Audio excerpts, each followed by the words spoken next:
I've been an on-again, off-again resident of France for some 44 years, at times quite permanently, more often peripatetically, always in the same building around the corner from the Musée d'Orsay and directly across the Seine from the Tuileries. We were never really forced to make a choice whether it should become our home permanently. Now, along with hordes of our fellow Americans, we are considering just such a move.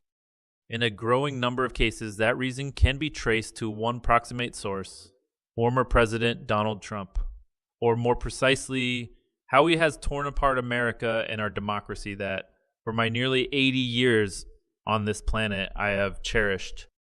And as I began asking ever more widely about this concern, my wife Pamela and I have found a growing sentiment that we are hardly alone. It's the first thing they say: get me out of America, said Adrienne Leeds. For a quarter century, through her Adrienne Leeds Group real estate agency, she has been advising mostly American folks who are considering a move to France on how to find a place to live. But now there's a real wave of younger people who are saying, we don't want to bring our kids up in this country. We want to give our kids the best. And we're very unhappy, she told me. And the trend only seems to be accelerating. We're up 100 DA. We've doubled our business year to date, January through March, over a year ago, Leeds continued. It's going so fast, the numbers are insane. I hear it every single day. Get me out. So, of course, it's not only France where such discussions are happening. Beginning in 2020, we went from Americans being 5 of our clients to becoming today 70 EU. Patricia Casaburi, CEO of London-based Global Citizen Solutions, an upmarket migration consultancy firm, said in a Zoom interview from Dubai. And most recently, the number of Americans has only been increasing, she added. To be sure, there are reasons for Americans to make the move beyond the prospects of a second Trump presidency. When you have mass shootings in schools, they just trigger people to act on something that they've been considering for a while, said Casaburi. But she added, definitely the political agenda does influence people. Tony Khan, a veteran former producer for PBS and NPR, was sitting in a hotel lobby in Mexico City earlier this month, making just such calculations. At the very minute you're asking me, I have mixed feelings about the extent to which America is my country.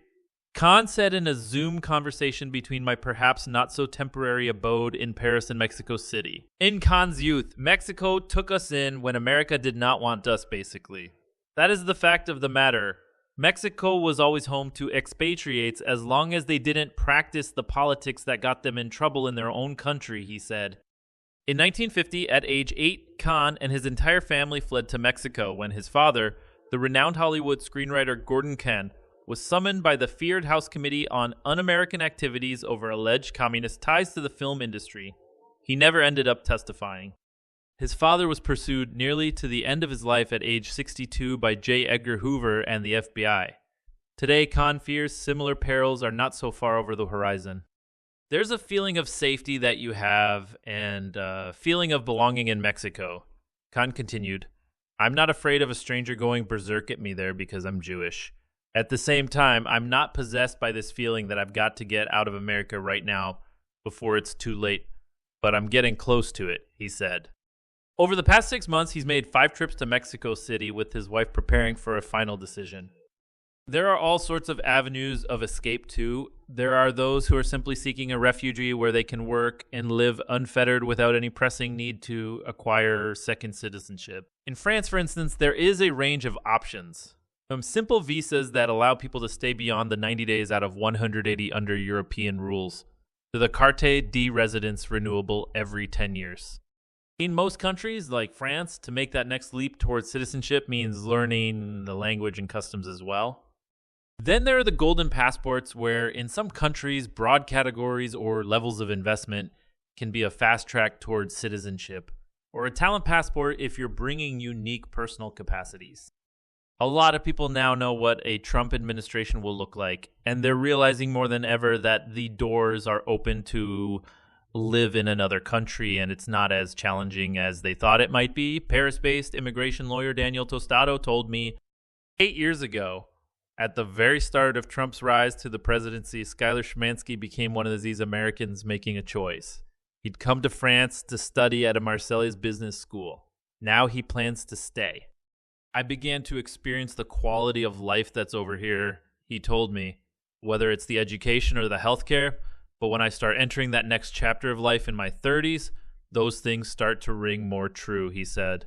Now, with a wife and a career and finally French citizenship, he has no doubt he made the right choice.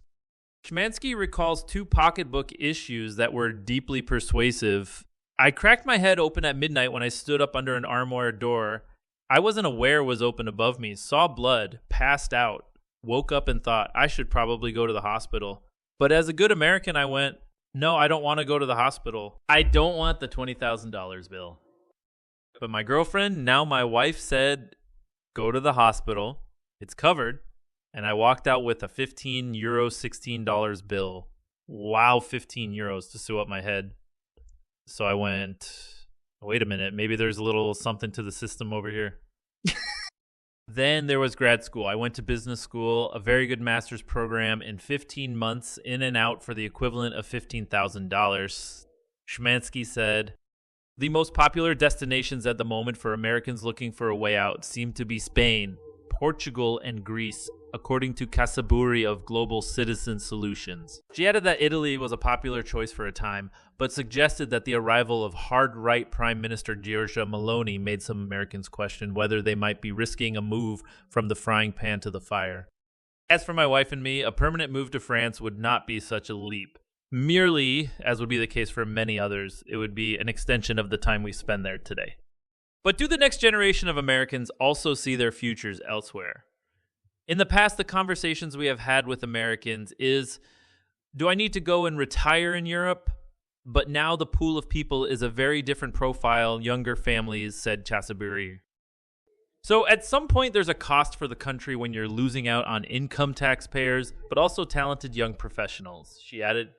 As Casaburi, herself a Brazilian who now lives in London, concluded, Americans suddenly found themselves in a position where they feel that they don't know who their neighbors are or their family members. I don't think it matters much on which side of the political spectrum you find yourself. I think everyone's reevaluating a bit of everything, she said. As for us, much would depend on just what the nature of Trump's pledge to embrace the role of dictator for a day turns out to be. As Pamela says, it depends how safe we feel in the type of country he's promising. One that's no longer a democracy.